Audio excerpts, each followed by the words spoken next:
भारत की राजनीति में कई बार कुछ फैसले ऐसे लिए जाते हैं जो देखने में छोटे लगते हैं, लेकिन उनका असर सालों तक देश की दिशा तय करता है। मनरेगा का नाम बदलकर जी राम जी करना भी एक ऐसा ही फैसला है जो कि ऊपर से देखने पर सिर्फ नाम बदलने का मामला लगता है, लेकिन राजनीति में कुछ भी सिर्फ नाम नहीं होता।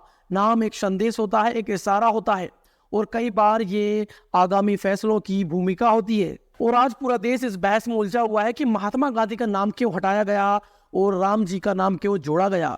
लेकिन असली कहानी इस बहस के पीछे छुपी हुई है, और असल सवाल ये है कि क्या मनरेगा को धीरे धीरे कमजोर कर खत्म करने की रणनीति अब खुले तौर पर शुरू हो चुकी है, और अगर हाँ हो चुकी है तो इसके परिणाम सिर्फ राजनीति तक सीमित नहीं रहेंगे, बल्कि करोड़ों ग्रामीण मजदूरों की जिंदगी को भी प्रभावित करेंगे।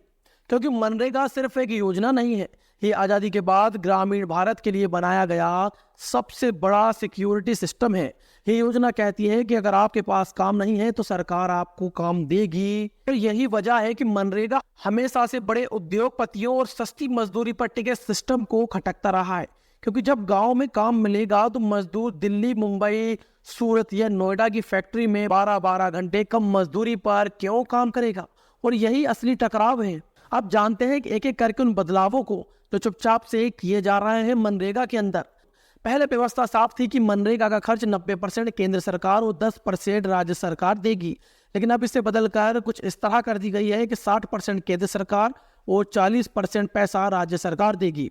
आसान भाषा में कहें तो केंद्र सरकार अपने हाथ पीछे खींच रही है और राज्यों को ज्यादा बोझ उठाने के लिए मजबूर किया जा रहा है। जो राज्य पहले से ही कर्जे में डूबे हुए हैं, जैसे कि बिहार, आंध्र प्रदेश, झारखंड, उनके लिए ये एक सीधा झटका है। दूसरा बड़ा बदलाव जो इसमें किया है वो बजट फिक्स करने का किया है। कि पहले मनरेगा में डिमांड ड्रिवन स्कीम थी, यानी काम मांगो तो काम मिलेगा, लेकिन अब बजट तय होगा। मतलब ये कि अगर बजट 6 महीने में खत्म हो गया तो बाकी 6 महीने कोई काम नहीं दिया जाएगा।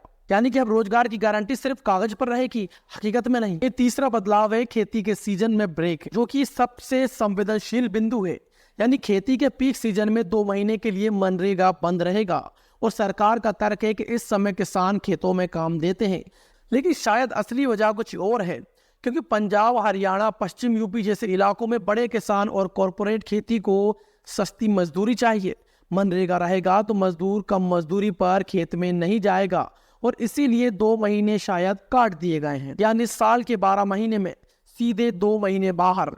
अब सोचिए कि अगर बजट जल्दी खत्म हो गया और सीजन पर भी ब्रेक लग गया, यानी कुल मिलाकर मनरेगा सिर्फ 5 से 6 महीने की योजना बनकर रह जाएगी।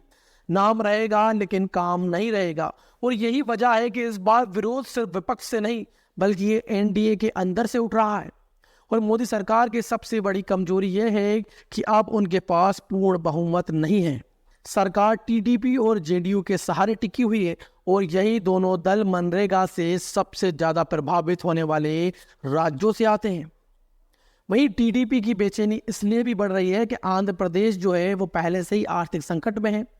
राज्य का खजाना खाली है, और अब 40% राज्य सरकार अगर देगी तो ये टीडीपी के लिए राजनीतिक और आर्थिक दोनों तरह का संकट है। वहीं इकोनॉमिक टाइम्स से बातचीत में टीडीपी के एक वरिष्ठ नेता ने कहा कि ये मॉडल राज्य सरकारों के लिए व्यवहारिक नहीं है। लोकसभा में टीडीपी के नेता लाभू श्री कृष्णदेव रायलू ने साफ संकेत दिए हैं कि पार्टी इस बिल को संसदीय समिति में भेजने की मांग करेगी। संसदीय समिति का मतलब आप जानते हैं कि फैसला टलेगा, संशोधन होंगे और सरकार पर दबाव बढ़ेगा।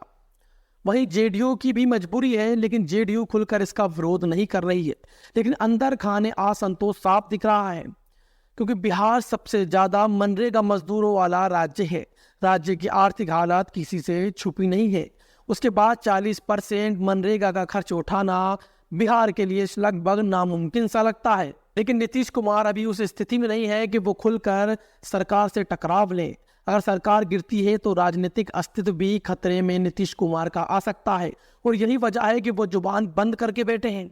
लेकिन सबसे बड़ा सवाल यह है कि क्या सरकार बिना संशोधन के इस बिल को पास करा लेगी? क्या यह आसान होगा? क्योंकि विपक्ष तैयार नहीं है, टीडीपी दबाव में है, जेडीयू असहज है, और अगर यह मुद्दा सड़क से संसद तक पहुंचा तो सरकार को शायद पीछे हटना पड़ेगा।